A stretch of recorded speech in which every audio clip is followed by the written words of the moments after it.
in a game that, I don't know, a month ago, people would have looked at and thought this is going to be a three-score blowout. Now, all of a sudden, this could be a football game here. The Buffalo Bills traveling to Carolina to take on the Carolina Panthers. Now, Bryce Young not playing in this game. I mean, like he was at practice in a walking boot. Like I do not think that he is playing in this game. I don't know if that's been like official yet, but I would be shocked if Bryce Young played in this game. So it looks like it's going to be Andy Dalton here, but you want to start with the Panthers, or where do you want to start talking about this one? Yeah, regardless of which quarterback it is, the Panthers have been running the football really well lately. Their offensive line has been rolling despite some injuries on the interior. I love the way they involve the tight ends, Tommy Tremble, Mitchell Evans, even a receiver like Bryson Tremaine. They're really getting it done with those extra blockers and getting downhill, and they've got another opportunity to succeed in the run game again against a Bills team that ranks in the bottom 5 as a team in run defense grade. The defensive line has been okay. You'll have a lot more success running away from Greg Rousseau, who's their best run defender on the D-line. You run at A.J. Epinesa and Joey Bosa and those guys away from Rousseau. And you look at what the Panthers can do specifically against those edge players. Those guys are big in this game because the Panthers all season have been having a ton of success when they get off tackle, 5th in rushing grade, 3rd in EPA per rush, 3rd in yards per carry. The most explosive runs in the NFL this season, 10 or more yards, when they get off tackle, when they work off of Ike Ekwonu and Taylor Moton, the 2 tackles, and get outside these tight ends. There's so many explosive runs this year that you see from the Panthers that either by design they're getting those pinpole concepts and they're getting on the outside, or they are bouncing runs, even say duo runs that are meant originally to run between the tackles, and the backs are bouncing because you've got these blockers on the exterior of the offensive line, the tackles and the tight ends. You've got those guys really washing things down inside and allowing that space to bounce outside and create big runs in space. So this is something the Bills are going to have to be very concerned with. And their linebackers, when they see these off-tackle runs, they have to get over the top because the Bills, again, their back 7, we've talked about struggling so much in coverage, but they've struggled in run defense too, especially at linebacker. They have not found a way to get consistent production in the run game from their linebackers. Those guys have to be on it because if you let Rico Dowdle and Chuba Hubbard and even Trevor Etienne get to the outside off tackle, whether they're bouncing or it's by design, you're going to have a big problem stopping this Panthers offense. J47 in the chat saying, yeah, Bryce is day-to-day according to Dave Canales. J47 is also saying that he expects Dalton to play. I also expect Andy Dalton to play in this one. And yeah, you mentioned like how much better the offensive line is right now than it looked to start the season. It's looking much more like the top 10 unit that they were last year, especially with them being willing to lean into more heavy personnel stuff. I'll sort of talk about what I think that this means towards this game, but really, I just kind of found an interesting stat here, or I won't say that I found it because, to be honest with you, this sparked my curiosity because I was reading an article from Sean Murphy, who writes for Buffalo Rumblings, the SB Nation site there. And the article was all about how the Buffalo Bills are inconsistent on offense, but specifically the scripted drives that they have. The first drive to open the first half and the first drive to open the second half, right? We talk about that all the time. Hey, the first drive, it's very scripted, or the first 15 plays are scripted. They work on that throughout the week. This is exactly what we're going to do. This is what we think the other team is going to do. In those opening drives, the Bills are fantastic. Bills on scripted drives. So again, these are the first 2 drives. This is the first drive of the first half and the first drive of the second half.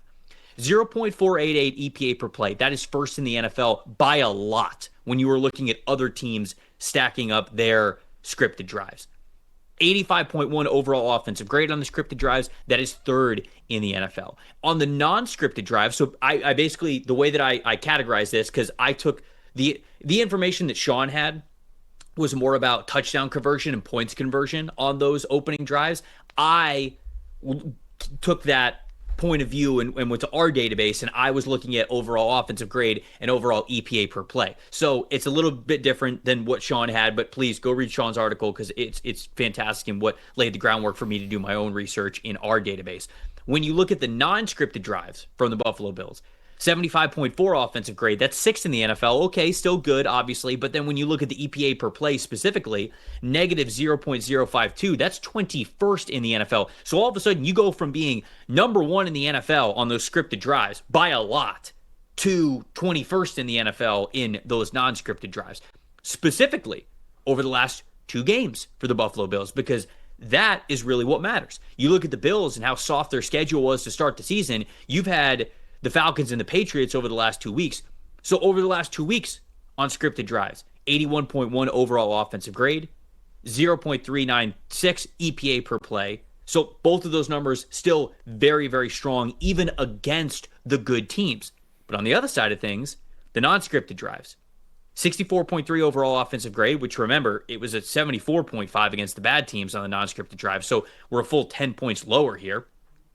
And then negative 0.268 EPA per play. That is much worse than what it was even in the non-scripted drives on the whole season with those bad teams sort of included in that sample size. So I think that our data really backs up what Sean was saying in that there is a major difference for the Buffalo Bills on the offensive side of the football for when things are scripted for Joe Brady versus when they are not. And something very, very interesting that I sort of found when looking up those numbers. The biggest discrepancy in categorical grades, which we have overall offensive grade, we have passing, rushing, receiving, pass blocking, and run blocking. The biggest difference in team grade when I was going through all of that for scripted versus non-scripted actually came in the receiving grade. I was like, okay, well, let me do a little bit more research here. When I looked at who the Bills were in those opening drives, those scripted drives, they got the tight ends a lot more involved. Dalton Kincaid, when he has been out there, Dawson Knox running the running backs out of the backfield as well as a receiver. Khalil Shakir was pretty consistent in that regard, but it was very much leaning on positions that weren't just wide receivers. And specifically, Keon Coleman has only had 2 targets this season on those opening scripted drives. 2 targets for 14 yards. And when you look at just the last 2 weeks against these 2 good teams, 1 target, 1 catch, 6 yards. But then when you go to the non-scripted drives, Keon Coleman leads the team in targets. He is their number 1 guy that they're going towards. And the tight end passing game specifically takes a big time dip in terms of threat percentage and how often they are getting it involved. So I'm not trying to say that like this is totally a Keon Coleman isn't good stat. Like that's not what I'm trying to say here. But they are much more diverse in where the football is going on those scripted drives than they are on the non-scripted, because it feels like they go to Keon Coleman much, much, much higher. And obviously there's a lot more drives than just the first 2, but the rate in which he is targeted versus the diversity that they have in those scripted drives, that was really what stood out to me. So I don't know exactly how that's going to play out. I found that information this morning, so I wasn't able to go back and like watch all of Keon Coleman's targets, and so I haven't gotten to the film quite yet, but those numbers were very, very interesting to me. And in this matchup specifically, I wonder if Buffalo sees that and just gets more diversity in the offense of where they are distributing the football throughout the entire game, instead of that just being an emphasis on those first drives of the first and second half. So again, I don't know specifically how much it will go into this matchup, but this is an overall philosophy thing for the Bills for everybody to just keep an eye on, and I'm certainly going to keep an eye on moving forward of how much they are getting everybody else involved throughout the rest of the game, rather than just going, okay, let's just throw it to Keon Coleman now, because that feels like it's just a major difference in how often they're willing to do that with those successful drives versus unsuccessful drives. I am still going to take the Bills in this one. I do still think they bounce back. I'm going to go Bills 28, Panthers 24, but I do think this is a close one. What do you think, Dalton? I think every bit of that is a great call that you just mentioned, because the Bills' offense has operated at its best, I think, this year when it's been in 12 personnel, 13 personnel, right? Those tight ends, Dalton Kincaid, Dawson Knox, Jackson Hawes has been a big part of that. They've been able to run the football and have balance and use play action, and I also think it speaks to their weakness, where on offense, their weakest position unit is wide receiver. They do not have a number 1 wide receiver. They would love for Keon Coleman to become that guy at some point as the first-round pick, but he hasn't become that a year and a half in. I like Khalil Shakir. A lot of times they kind of limit him to after-the-catch opportunities and don't use him vertically down the field. Josh Palmer, a couple of solid targets a game, but he's not a guy to take it over, right? Elijah Moore and guys like that getting snaps. This Bills team, when they have 3 or 4, even 4 wide receivers on the field. They're just not as good because it's not a loaded receiving core. I do think that can be a problem at times for this offense, but you make a great point about the tight ends. I would lean more into the tight ends, especially in this game, with sometimes the Panthers having issues covering over the middle of the field, especially their linebackers.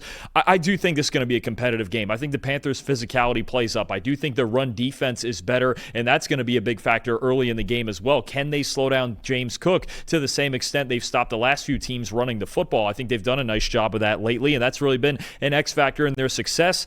I'm going to take the Bills. I think Josh Allen just kind of gets them through this one. I think you've got a competitive game, and the Panthers, this game really to me is going to come down to who gets ahead first, who gets the score first, and who gets out ahead, and which team has to abandon their running game sooner. I'll take the Bills 27-23. I think this is going to be a good one. Yeah, and just one final point on kind of what I was talking about there with Keon Coleman. It does feel like, to what you mentioned, they want him to be this wide receiver one for them. And from what I read during the preseason training camp, he was playing like a wide receiver one. But I saw someone sarcastically say this on Twitter, but it might kind of be true. Like, he was playing as a wide receiver one in training camp in the preseason. He might have just been going up against a Bills secondary that we now know is not good. So now they're playing other teams and they're saying, okay, Keon, be that wide receiver one that we saw you be during the summer. And he's just not as effective as he was going up against the Bills secondary, and a cornerback group that we've seen so far this season is really struggling. So I think these are very interesting things to keep an eye on moving forward with the Buffalo Bills. But all that to say, get the tight ends more involved. Be a little bit more diverse. Come on, let's get some more guys in there, because I think that's when the Buffalo Bills are truly at their best.